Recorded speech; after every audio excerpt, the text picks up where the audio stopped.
Meneja wa habari na mawasiliano wa klabu ya Simba Ahmed Ally amezungumzia mabadiliko ya Simba tangu kusajiliwa kwa meneja Pantev, huku akisema kwamba walimchukua Pantev ili aje aitengeneze Simba ya kutisha. Timu yetu imebadilika sana na imekuwa bora sana kiasi cha kuleta matumaini mapya.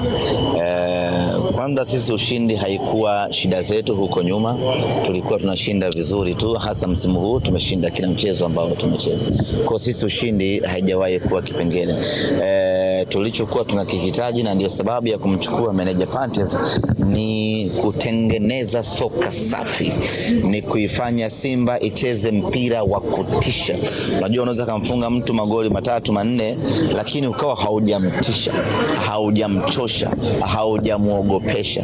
Kwa hiyo tulimchukua meneja Pantev aje tutengenezee Simba ya kutisha, Simba ya kasi, Simba yenye ubora, Simba ambayo ina uwezo wa kucheza mpira wa kiwango cha hali ya juu kweli.